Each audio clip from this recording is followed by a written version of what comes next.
welcome everyone to presentation on microbiome and whole body health. So we're going to be discussing tonight how microbes affect our health and the positive and negative things that impact upon them.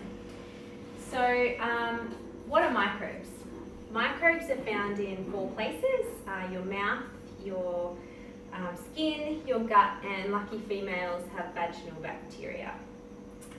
So they outnumber the cells in our body 10 to 1. So what that means is for every body cell that we have 10 resident microbes on it. So that's the scope of them.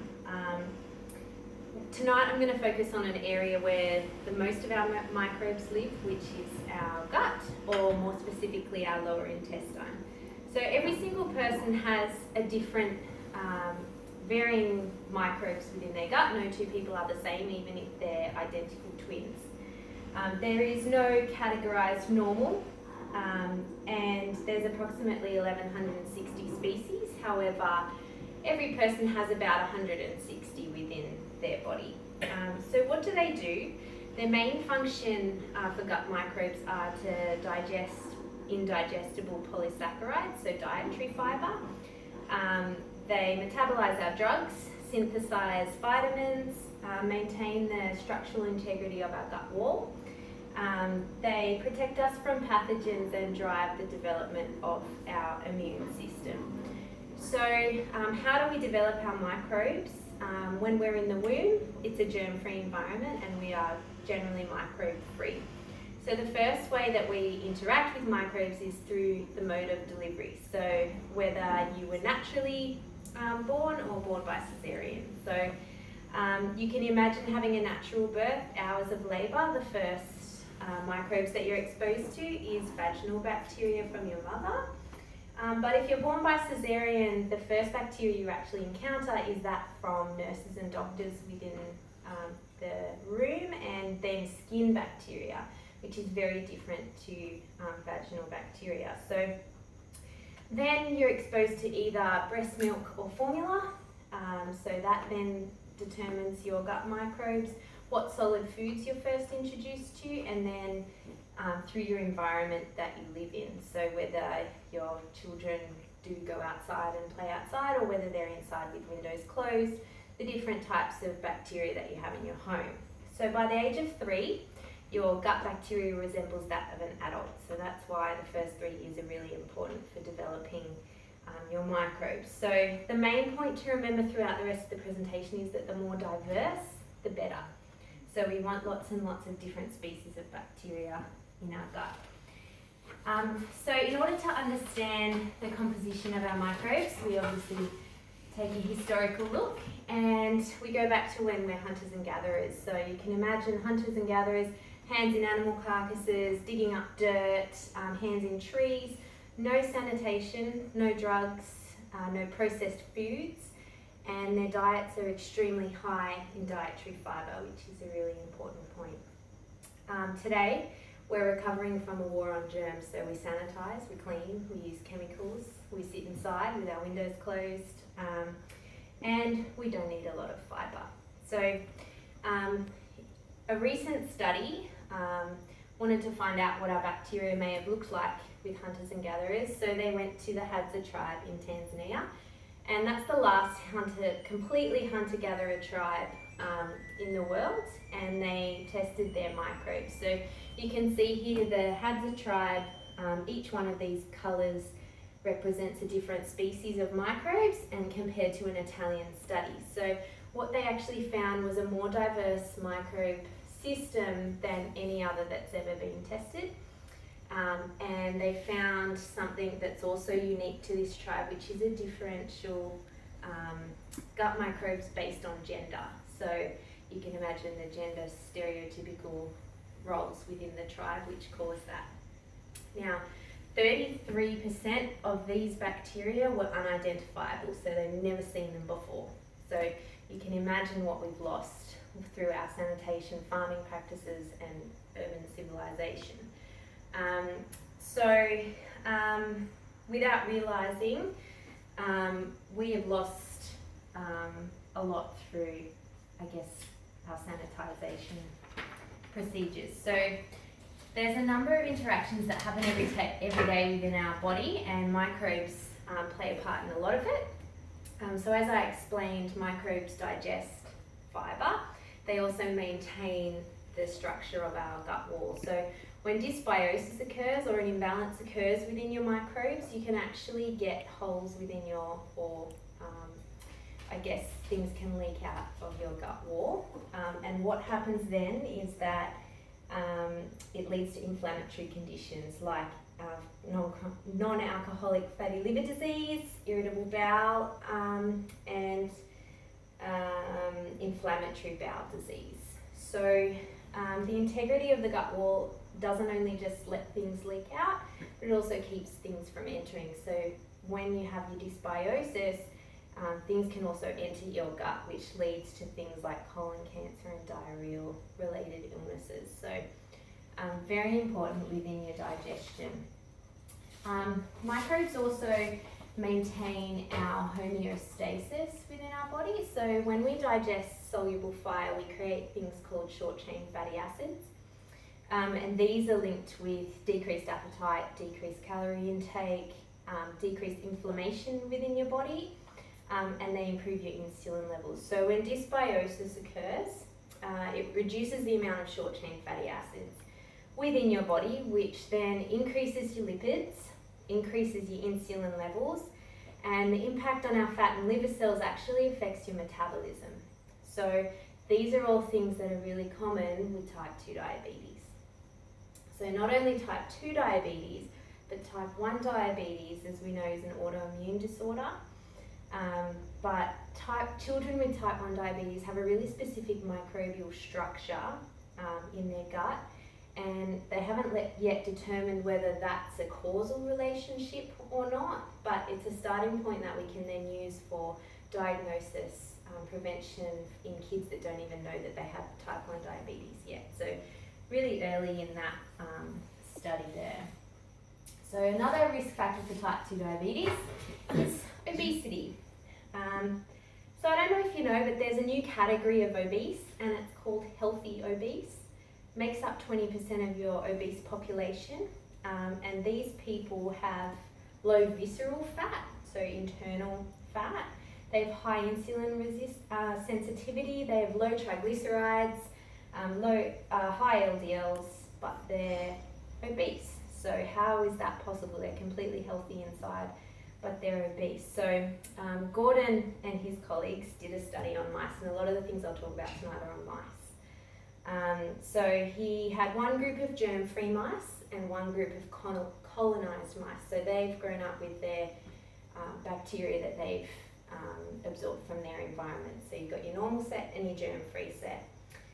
He fed them exactly the same thing. So the germ-free mice ended up with 40% less body fat than the mice that had all of their microbes. So he then thought, okay, I'm going to increase the calorie intake in just my germ-free mice. So he increased the calories 30% in the germ-free mice, and they still have 40% less body fat than these other mice. So he then mixed them in together. And so you can then assume they've got the same microbes from their same environment. He fed them the same thing, and within 2 weeks, the germ-free mice increased their body fat by 57%, so doubled their body fat. They doubled their triglycerides, and they had a considerable increase in their insulin resistance. So the reasons that they think are behind this is that some microbes in our gut actually retain the triglycerides floating in our system, and they take them in and they store them as fat cells. They also absorb a higher nutrient or calorie level from food. So what that means is that even though every single one of us could eat an identical meal, we're all going to absorb different amount of nutrients from it depending on our microbes. Something that I never knew. So really, the nutrient value of food is a relative and not an absolute term, so that, you know, square on the back of the pack means something different to everyone. So you've noticed that in people that diet different ways, different responses every time. So not only obesity, but it also affects our heart. So There's a microbe called TMAO, and it's been identified that when someone has this high TMAO, it's a predictor that they could have an acute cardiac event. So TMAO is a byproduct of foods that contain carnitine and lecithin. So any idea of what foods might contain that? Heart attack, cardiac event? Red meat. So red meat, energy drinks and processed foods. So they all contain that microbe. So that's another link that they can now see between red meat and cardiac events. So the gut-brain connection is really early on in its study. There's only studies being done on mice at the moment, and it's going to be really hard to transfer that into humans. But there's speculation that your microbe structure influences things like autism, anxiety, depression, and chronic pain. So again, studies on mice they've done where they impact them with stress, so either maternal separation, heat, noise, or restricted conditions. And they see which mice are really anxious, and then what they do is they have their germ-free mice, and they've actually shown that if they take some microbes from the really anxious mice and put them into the germ-free mice, the germ-free mouse will actually show signs of anxiety. So they're transferring anxiety from one mouse to another. And then the same thing, they've got really calm mice, and when they transfer microbes, they calm down the anxious mouse. So the same thing, I guess something similar with autism. So gastric issues are actually really common with children with autism. And studies in actual humans have shown that they have a really varied microbial structure, but the studies aren't large enough that we can actually depend on those studies, so it's only 20 or 30 kids. But on mice, again, they've seen mice that show specific autistic behaviours, so the way they interact with other mice, they might show OCD type behaviours like constant grooming when there's other mice around, digging, burying marbles and things like that. And all of these mice that show those signs are missing one really common type of bacteria. So again, it's going to be really difficult to transfer that into human studies, but it's something that I guess you can only imagine where it could go in the future. So asthma, research tells us that if we limit the microbes that we're exposed to as kids, you have a higher prevalence of getting asthma later on. So again, a lot of studies in mice, not a lot in humans. However, there are studies in humans on things like the time that you start childcare. So that would assume that you're exposed to a lot more bacteria when you're in childcare. Farm studies, so kids that are exposed at a really young age to a really varying level of bacteria. And a really interesting one is studies with the Amish population. So the prevalence of asthma and hay fever for them is almost non-existent. So they're doing something right, and the assumption is that it's because of what they're exposed to when they're really young. So the second thing is sinusitis. So you can imagine what goes through our nasal cavity, the amount of irritants and things like that. So we have a really, really specific set of microbes within our nasal cavity. And when we get an infection, there's an imbalance there, and it actually allows pathogens to enter and then colonize within our sinus cavity. So that's something that's then really difficult to get rid of, and it causes chronic sinusitis. And lastly, rheumatoid arthritis, although it's an autoimmune disorder, again, studies in humans show that there's a specific species called Prevotella that's really high in people with rheumatoid arthritis. Again, we're not sure where that's going to go, but it's a preventative and diagnostic measure for the future.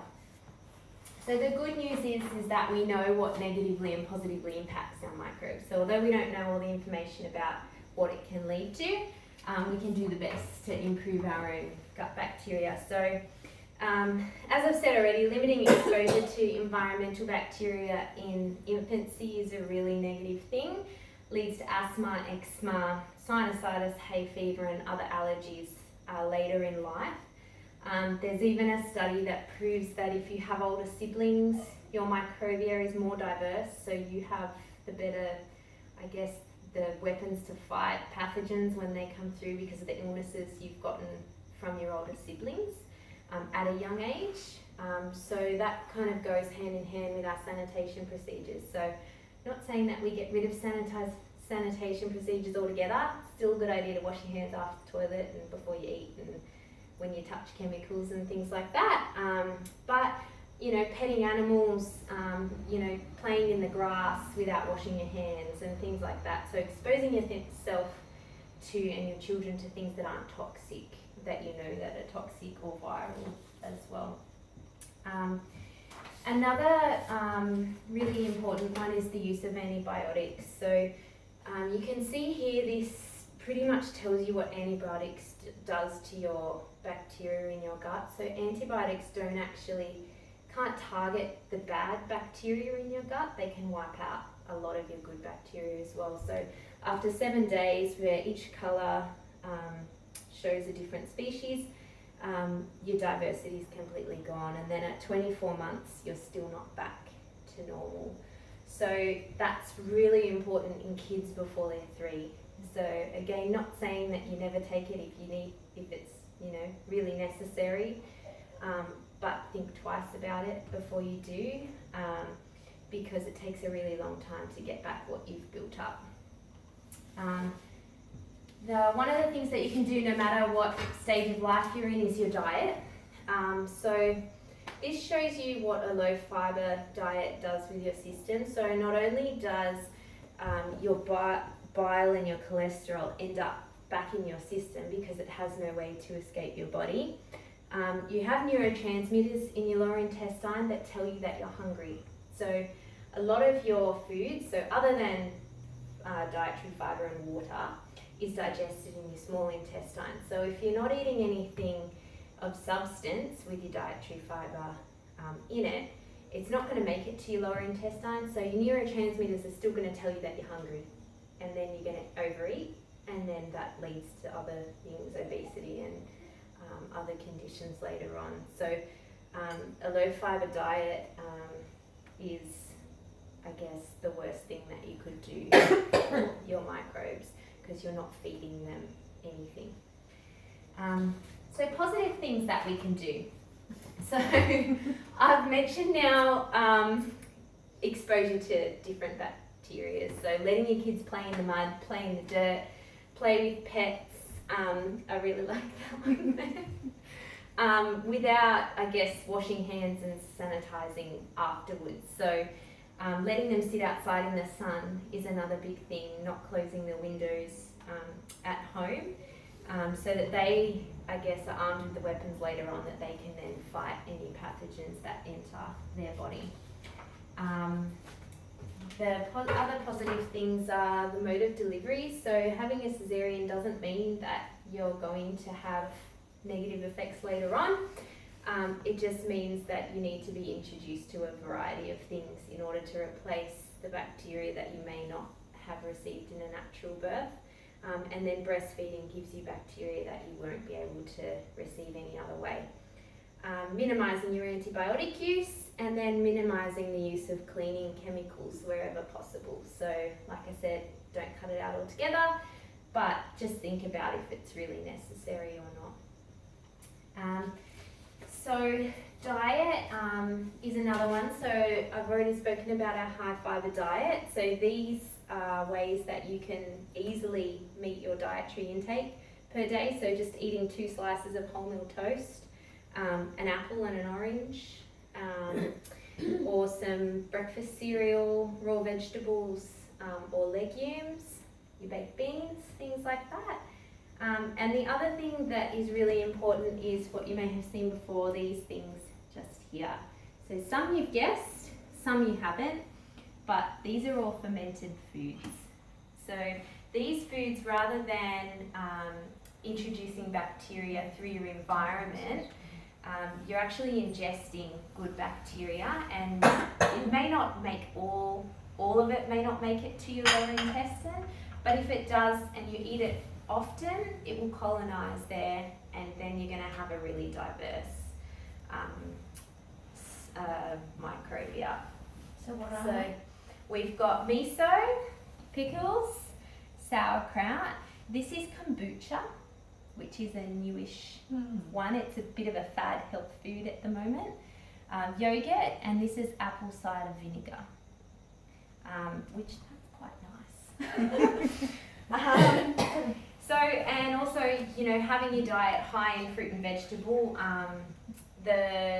I guess one of the suggested diets is the Mediterranean diet, so high in your leafy greens, your good fats, so your olives, oils and things, avocados, things like that, and high in fish as well. Minimise processed foods. So the last thing that we can do to positively impact, does anyone know what these are? Other than, okay, yeah, good. So the bit that I left out about the Hadza tribe at the start was the researcher that went over thought, okay, these people have a really, really diverse microbiome and it's really good, so how can we transfer that into other people? So the other thing I didn't mention is that the way that you can get someone else's microbia is through their feces. So what he did the old-fashioned way, and he took a turkey baster, inserted it and stood on his head to himself to see if he could adopt the microbes that this tribe had that are unseen anywhere else. But now we've refined this, and these are crapshules. So this process is actually used in hospitals now, but the only I guess illness that it's used for is C. diff, which is a really, really extreme diarrheal illness, and it's been proven to be really effective. So taking someone from near death to well and leaving in a matter of days.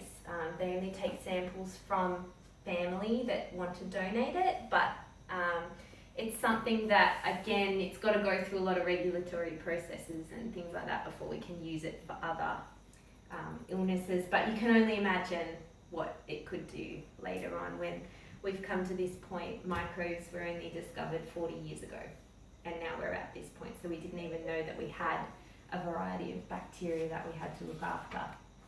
So if anything from the presentation tonight, I hope that you take away that what you do affects your body in ways that we don't even yet know. And not only does it affect you now, but it's going to affect you in 10 years, 20 years, 30 years down the track. So thank you all for listening.